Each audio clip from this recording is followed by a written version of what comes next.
Friends, welcome back to my channel. ಎಲ್ಲರೂ ಹೇಗಿದ್ದೀರಾ? I hope ಎಲ್ಲರೂ ಚೆನ್ನಾಗಿದ್ದೀರಾ ಅಂತ ಅನ್ಕೊಳ್ತೀನಿ. ಹಾಗೆ ಇವತ್ತಿನ ಬ್ಲಾಗ್ನ ಶುರು ಮಾಡ್ತಾ ಇದ್ದೀನಿ.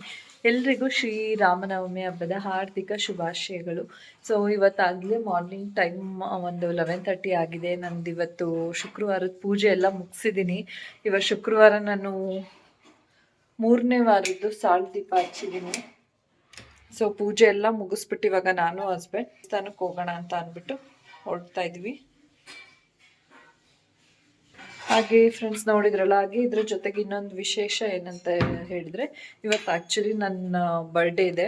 ಸೊ ಹಾಗಾಗಿ ಪೂಜೆ ಎಲ್ಲ ಮುಗಿಸಿದ್ಮೇಲೆ ದೇವಸ್ಥಾನಕ್ಕೆ ಹೋಗ್ಬಿಟ್ಟು ಬರೋಣ ಅಂತ ಅನಿಸ್ತದೆ. ನನಗೆ ತುಂಬ ಇವತ್ತು ಸಾಯಿಬಾಬಾ ನೆನಪಾಗ್ತಾ ಇದ್ದಾರೆ.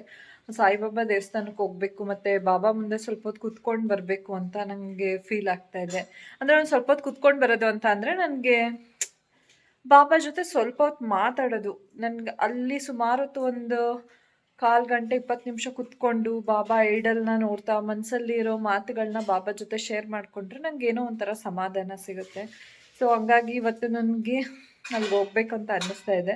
ನಾನು ಅದನ್ನೇ ಹೇಳ್ತಾ ಇದ್ದೆ ನನ್ನ ಹಸ್ಬೆಂಡ್ಗೆ, ಇವತ್ತು ಅಲ್ಲಿಗೆ ಹೋಗೋಣ, ಸಾಯಿಬಾಬಾ ಟೆಂಪಲ್ಗೆ ಹೋಗಬೇಕು ಅನ್ನಿಸ್ತಿದೆ ರೀ, ಹೋಗೋಣ ಅಂತ ಅಂದ್ಬಿಟ್ಟು.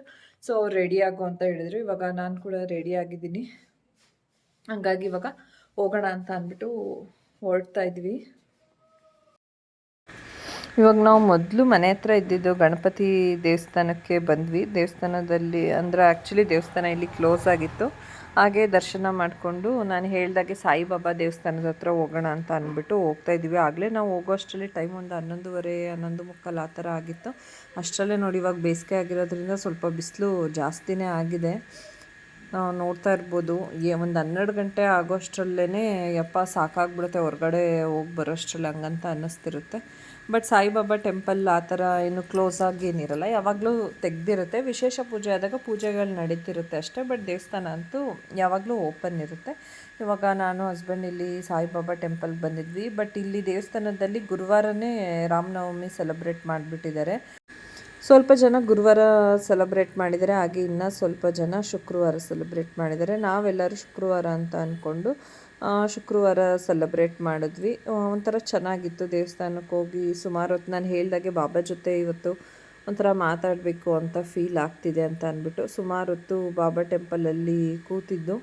ಒಂಥರ ಮನಸ್ಸಿಗೇನೋ ಒಂದು ಸಮಾಧಾನ ಆಯಿತು. ಬಾಬಾ ಜೊತೆ ಏನೋ ಮನಸ್ಸಿನಿಂದ ಮಾತಾಡಿಕೊಂಡು ಬಾಬಾ ಐಡಲ್ ಬಾಬಾ ನೋಡ್ತಾ ಸುಮಾರು ಮನಸ್ಸಿನ ಮಾತುಗಳನ್ನೆಲ್ಲ ಶೇರ್ ಮಾಡಿಕೊಂಡು ಅಲ್ಲಿಂದ ನಮ್ಮ ಯಜಮಾನ್ರು, ನಿಮ್ಮದು ಮನೆ ದೇವರಿದು ದುರ್ಗಾ ಪರಮೇಶ್ವರಿ ದೇವಸ್ಥಾನಕ್ಕೆ ಹೋಗ್ಬಿಟ್ಟು ಬರೋಣ ಬಾ, ತುಂಬ ದಿನ ಆಗೋಯ್ತಲ್ವ, ಹತ್ರ ಅಲ್ಲಿಂದನೇ ಒಂದು ಸ್ವಲ್ಪ ದೂರ, ಹೆಂಗಿದ್ರು ಬಂದಿದ್ವಿ, ಅಲ್ಲಿಗೂ ಹೋಗ್ಬಿಡೋಣ, ಇವತ್ತು ಶುಕ್ರವಾರ ತಾನೇ ಅಂದ್ಬಿಟ್ಟು ಅಲ್ಲಿ ಕರ್ಕೊಂಡೋದ್ರು. ಸೊ ಇವತ್ತು ರಾಮನವಮಿ ಇಲ್ಲಿ ಶುಕ್ರವಾರನೇ ಸೆಲೆಬ್ರೇಟ್ ಮಾಡಿರೋದ್ರಿಂದ ಮಜ್ಜಿಗೆ ಹಾಗೆ ಪಾನಕ ಎಲ್ಲ ಡಿಸ್ಟ್ರಿಬ್ಯೂಟ್ ಮಾಡ್ತಾಯಿದ್ರು, ಕೋಸಂಬರಿ ಎಲ್ಲ.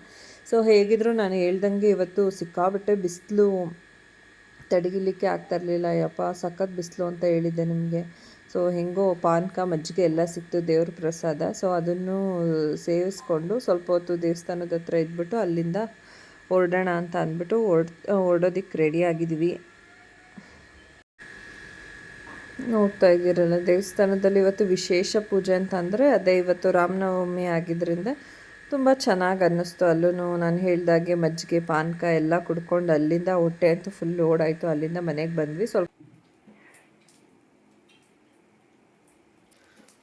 ಹಾಗೆ ಫ್ರೆಂಡ್ಸ್, ಹೆಣ್ಮಕ್ಳು ಏನೇ ಬರ್ಡೇ ಇರಲಿ, ಆ್ಯನಿವರ್ಸರಿ ಇರಲಿ, ಏನೇ ಸೆಲೆಬ್ರೇಷನ್ ಇರಲಿ, ನಮ್ಮದಂತೂ ಕೆಲಸಕ್ಕೆ ರಜಾ ಇರೋದೇ ಇಲ್ಲ. ಸೊ ದೇವಸ್ಥಾನದಿಂದ ಬಂದು ಅನ್ನಕ್ಕಿಟ್ಟು ಹಾಗೆ ಮುದ್ದೆ ಮಾಡಿ ಇವಾಗ ವಡೆ ಮಾಡ್ತಾಯಿದ್ದೀನಿ. ಪಾನಕ ಮಜ್ಜಿಗೆ ಎಲ್ಲ ದೇವಸ್ಥಾನದಲ್ಲಿ ಕುಡ್ಕೊಂಡು ಬಂದ್ವಿ. ಫುಲ್ಲು ಹೊಟ್ಟೆ ಅಂತೂ ತುಂಬಿದಂಗೆ ಇತ್ತು. ಅದಾದಮೇಲೆ ಸ್ವಲ್ಪ ಹೊತ್ತು ಬಿಟ್ಕೊಂಡು ಊಟ ಮಾಡೋಣ ಅಂತ ಅಂದ್ಬಿಟ್ಟು ಇವಾಗ ಸೈಡ್ಗೆ ಅಲಸಂದೆ ಕಾಳಿಂದು ವಡೆ ಮಾಡ್ತಾಯಿದ್ದೀನಿ. ಆ್ಯಕ್ಚುಲಿ ನೀವು ನೋಡಿರ್ಬೋದು, ನಾನು ವಡೆ ಮಾಡೋದು ವಿಡಿಯೋ ಕೂಡ ಲಾಸ್ಟ್ ಟೈಮ್ ಶೇರ್ ಮಾಡಿದ್ದೆ. ಸೊ ಇವತ್ತು ನನ್ನ ಹಸ್ಬೆಂಡ್ ಕೇಳಿದ್ರು, ಅವ್ರಿಗೆ ಇಷ್ಟ, ಸೊ ಕೇಳಿದ್ರು ಅಂದ್ಬಿಟ್ಟು ಇವತ್ತು ವಡೆ ಮಾಡ್ತಾಯಿದ್ದೀನಿ.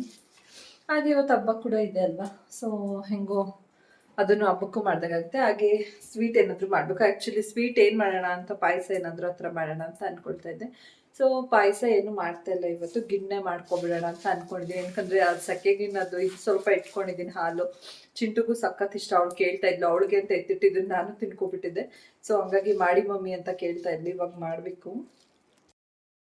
ಹಾಗೆ ಸಂಜೆ ಆಯಿತು. ಸಂಜೆ ಒಂದು 6:30 7 ಗಂಟೆ ಅಷ್ಟರಲ್ಲಿ ರಮ್ಯಾ, ರಕ್ಷಿತಾ ಅಮ್ಮ ಮತ್ತು ಶಿವು, ಪೃಥ್ವಿ, ನವೀನ್ ಅವರು, ಅಥರ್ವ, ಬಂಟು ಎಲ್ಲರೂ ಬಂದರು. ಸೊ ನಾನೇನು ಸೆಲೆಬ್ರೇಷನ್ ಮೂಡಲ್ಲಿ ಇರಲಿಲ್ಲ. ಬೆಳಗ್ಗೆನೇ ದೇವಸ್ಥಾನಕ್ಕೆ ಹೋಗ್ಬಿಟ್ಟು ಬಂದು ಹಾಗೆ ಇದ್ದೇ. ಇತ್ತೀಚೆಗೆ ಏನಂದರೆ ಸೆಲೆಬ್ರೇಷನ್ ಏನು ಇಂಟ್ರೆಸ್ಟೇ ಇಲ್ಲ ಅನ್ನೋ ಥರ ಇತ್ತು. ಏನು ದೊಡ್ಡವರಾಗ್ತಾ ಆಗ್ತಾ ಆಸಕ್ತಿನೇ ಹೊರಟೋಗಿತ್ತು. ಸೊ ನಾನು ಹಂಗೆ ಸಿಂಪಲ್ಲಾಗಿ ಮಾಮೂಲಿ ಇದ್ದೆ. ಬಟ್ ಬರ್ತಾ ಕೇಕ್ ಎಲ್ಲ ತೊಗೊಂಡು ಬಂದಿದ್ದರು ಇವರೇ. ಸೊ ಹಂಗಾಗಿ ಕೇಕ್ ಕಟ್ ಮಾಡೋದಕ್ಕೆ ಕೇಕ್ ಕಟ್ ಮಾಡೋಣ ಅಂತ ಅಂದ್ಕೊಂಡು ನಾನು ನೋಡಿ 2.5 ವರ್ಷದ ಹಿಂದೆ ಪ್ರಮೋಷನ್ ಅಂತ ಬಂದಿದ್ದೀವಿ. ಚೆನ್ನಾಗಿ ಇಷ್ಟ ಇದು ಆಕ್ಚುಲಿ ನಡೀತಾ ಇರುತ್ತೆ. ವರ್ಷ ಆಯ್ತು. ಸ್ಟಿಚಿಂಗ್ ಅಂತ ಸೀರೆ ಕೊಟ್ಟಿದ್ಲು, ನಾನು ಮರ್ತ್ಕೊಂಡಿದ್ದೆ. ಅದನ್ನೇ ಹಾಕೊಂಡು ಇವಳಿಗೆ ಏನ್ ಬರ್ಡೇ ಮಾಡಕ್ ಬಂದಿದ್ದಾಳು ಅವಳು. ಈ ಬದ್ಕಾಟಕ್ ಬರ್ತಾ ಇದ್ರೆ ಆಗದ ಇವಳು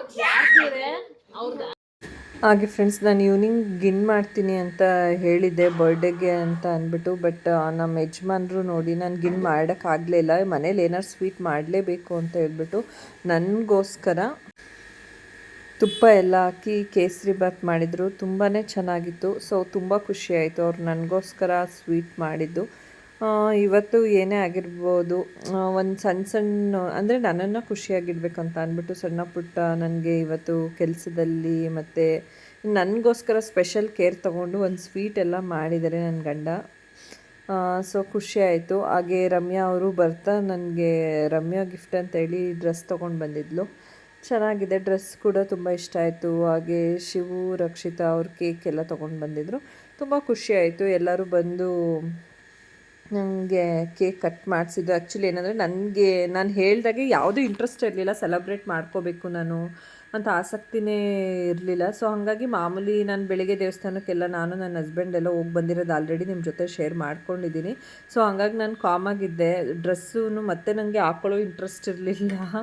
ಈ ಸೆಕೆ ಬೇರೆ ಅಷ್ಟೊಂದು ನಂಗೆ ಮತ್ತೆ ಹೊಸ ಡ್ರೆಸ್ ಎಲ್ಲ ಚೇಂಜ್ ಮಾಡಿಕೊಂಡು ಮತ್ತೆ ಕೇಕ್ ಎಲ್ಲ ಕಟ್ ಮಾಡೋದು ಸಾಕಿರೋದ್ರಲ್ಲಿ ನಾನು ಕಟ್ ಮಾಡ್ತೀನಿ ಅಂತ ಅಂದ್ಕೊಂಡು ಮಾಡಿದ್ದು. Happy birthday to you, happy birthday to you, happy birthday to you.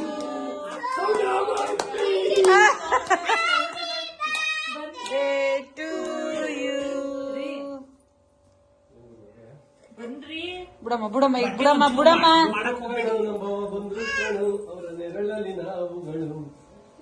ಬಿಡ್ತಿಲ್ಲ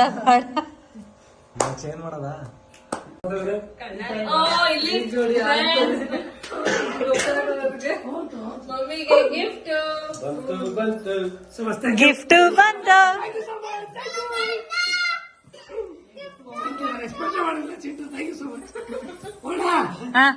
ನಡೀರಿ ನಮ್ ಕೇಕ್ ಏನ್ ಬೇಡ, ಗಿಫ್ಟೇ ಸಾಕು.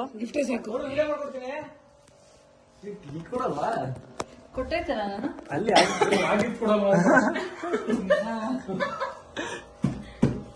ನೀನು ಹೋಗಿ ಒಂದ್ ಕೈ ಹಾಕಿ ಹಿಂಗೆ ಅವ್ರ ಭುಜದ ಮೇಲೆ ಕೈ ಹಾಕಿ ಅಷ್ಟೇ. ಕೊಟ್ಟಾಯ್ತು, ಈಗ ಗಿಫ್ಟ್ ಕೊಡ್ತಾ ಇದೀವಿ. ಏನನ್ಸುತ್ತೆ ಅದು ಈ ತರ ಇಷ್ಟು ದೊಡ್ಡ ಕ್ಲಾಸ್ ಮಾಡಿ ಚಿಂಟು ಕೊಡ್ತಾರದ ಪರವಾಗಿಲ್ಲ. ನೋಡ್ ಕಲಿ ಅವ್ರ ಅಮ್ಮಂಗೆ ಹೆಂಗ್ ಗಿಫ್ಟ್ ಕೊಡ್ತಾವಳೆ ಅಕ್ಕ. ನೀನು ನನ್ ಬರ್ತಡೇ ಕೊಡ್ಬೇಕು. ಶುರುವಾಯ್ತದೆ ಇನ್ನು ಆಯ್ತಾ. ಶುರುವಾಗಿದೆ. ತಮ್ಮ ತಂಗಿ ದೊಡ್ಡವರಾಯ್ತಿದಂಗೆ ಶುರುವಾಯ್ತು ಒಂದ್ ಮಟ್ಟಕ್ಕೆ. ಆಕ್ಚುಲಿ ನನ್ ಬರ್ಡೇ ಅಂತ ಸೆಲೆಬ್ರೇಟ್ ಮಾಡಕ್ಕೆ ಶುರು ಮಾಡಿದ್ದೆ ನನ್ ತಮ್ಮ ತಂಗಿ ಸ್ವಲ್ಪ ದೊಡ್ಡವರಾದ್ಮೇಲೆ. ಚಿಕ್ಕವರಾಗ್ಬೇಕಾದ್ರೆಲ್ಲ ಒದ್ದಾಡಿ ಮಾಡಿ ಹಸ್ಕೊಂಡ್ ಮಾಡಿಸ್ಕೊತಾ ಇದ್ವಿ. ಎಗ್ರೆ ಸ್ವಲ್ಪ ಚೆನ್ನಾಗ್ ಮಾಡೋರೆ ಮಾಡ್ತಾರೆ ಬಿಡು. ನಮ್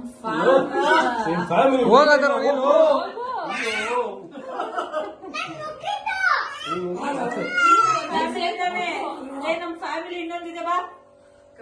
ಮೇನು ಕಣ ಇದು ನಾನು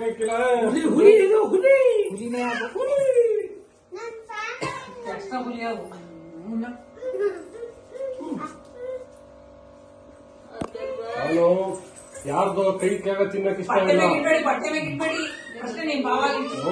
ಎತ್ಕ ತಿನ್ಬೇಕು. ಎತ್ಕ ತಿನ್ಬೇಕಲ್ಲ ನೀವು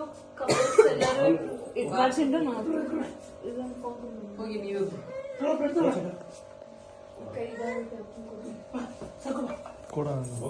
ಸೀರಿಯಸ್ಲಿ ಚೆನ್ನಾಗಿದೆ ಕೇಕ್. ಚೆನ್ನಾಗಿದೆ. ಆಮೇಲೆ ಇದೇನಾ ಸ್ವಲ್ಪ ಆಮೇಲಿದೆ. fill ಆಗ್ತಾ ಇಲ್ಲ.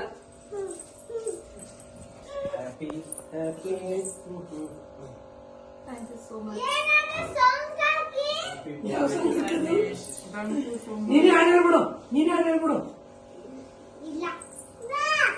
ಬಾ ಎಲ್ಲಿಗೆ ಬಾ.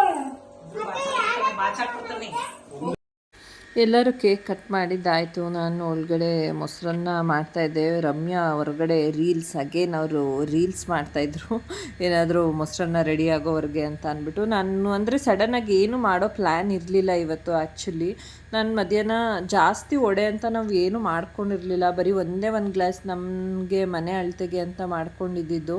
ಸೊ ಹಂಗಾಗಿ ವಡೆನೂ ಕೂಡ ಜಾಸ್ತಿ ಇರಲಿಲ್ಲ. ಎಲ್ಲ ಒಂದೊಂದು ಎರಡೆರಡು ಹಾಕ್ಕೊಂಡಿದ್ದಷ್ಟೇ. ವಡೆ ಕೂಡ ಸೈಡ್ಗೆ ಅಂತ ಅಂದ್ಬಿಟ್ಟು ಎಷ್ಟಿತ್ತು ಅಷ್ಟೇ. ಸೊ ಮೊಸರನ್ನಕ್ಕೆ ಅಂತ ಅಂದ್ಬಿಟ್ಟು ಆಲ್ರೆಡಿ ಒಗ್ಗರಣೆ ಮಾಡಿ ಅನ್ನ ಎಲ್ಲ ಮಾಡಿ ಇಟ್ಕೊಂಡಿದ್ವಿ. ಇವಾಗ ಅದನ್ನು ಕಲಿಸ್ಕೋಬೇಕು. ತುಂಬ ಚೆನ್ನಾಗಿತ್ತು ಮೊಸರನ್ನ. ಅದರಲ್ಲೂ ಸೌತೆಕಾಯಿ ಅದೆಲ್ಲ ಹಾಕ್ಬಿಟ್ಟು ಮಾಡಿದ್ದು. ನನ್ನ ಹಸ್ಬೆಂಡ್ ಅಂತೂ ಸಖತ್ತಾಗಿ ಮಾಡ್ತಾರೆ ಮೊಸರನ್ನ. ಆ್ಯಕ್ಚುಲಿ ಅದು ಅವರೇ ಮಾಡಿದ್ದು. ತುಂಬ ಚೆನ್ನಾಗಾಗಿತ್ತು. ಹಾಗೆ ನಾನು ವಡೆ ಎಲ್ಲನೂ ಬೇಯಿಸಿದ್ದು ಕೂಡ ಆಯಿತು. ಈಗ ಫೈನಲ್ ಆಗಿ ಊಟಕ್ಕೆ ಕುತ್ಕೋಬೇಕು ಎಲ್ಲರೂ ಕೂಡ. ಅಡುಗೆ ಮನೇಲಿ ನಾವು ಅಡುಗೆ ಮಾಡ್ತಾಯಿದ್ರೆ ನಮ್ಮ ಬಂಟು ಬಂದು ಹೋಗಿ ಮಾಡ್ತಾಯಿದ್ದ.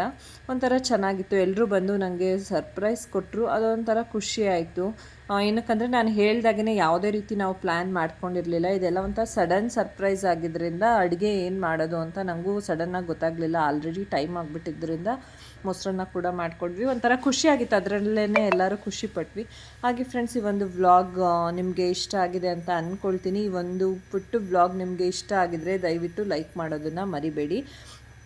ಹಾಗೆ ಇನ್ನೂ ಯಾರಾದರೂ ನನ್ನ ಚಾನಲ್ಗೆ ಸಬ್ಸ್ಕ್ರೈಬ್ ಆಗದೆ ವೀಡಿಯೋಸ್ನ ನೋಡ್ತಾ ಇದ್ದರೆ ದಯವಿಟ್ಟು ಸಬ್ಸ್ಕ್ರೈಬ್ ಮಾಡ್ಕೊಳ್ಳೋದನ್ನು ಮರಿಬೇಡಿ ಫ್ರೆಂಡ್ಸ್. ಹೀಗೆ ಸಪೋರ್ಟ್ ಮಾಡ್ತಾಯಿರಿ. ತುಂಬ ಜನ ಸಪೋರ್ಟ್ ಮಾಡ್ತಾಯಿದ್ದೀರಾ ಇದೇ ಥರ. ಸೊ ನಿಮ್ಮ ಸಪೋರ್ಟ್ ಇದೇ ರೀತಿ ಯಾವಾಗಲೂ ಇರಬೇಕು ನಮ್ಮ ಫ್ಯಾಮಿಲಿ ಮೇಲೆ. ನೋಡ್ತಾ ಇರ್ಬೋದು, ಪೃಥ್ವಿಗಂದರೆ ನಾವು ಊಟ ಮಾಡ್ತಾ ತುಂಬ ಗೋಳು ಹೊಯ್ಕೋತಾ ಇದ್ವಿ ಅವನಿಗೆ. ಅದು ಇದು ಕಾಲು ಹೇಳಿತಾ. ಹಾಗೆ ಇದೇ ರೀತಿ ನೆಕ್ಸ್ಟ್ ವ್ಲಾಗಲ್ಲಿ ಸಿಗೋಣ. ಅಲ್ಲಿವರೆಗೂ ಬಾಯ್.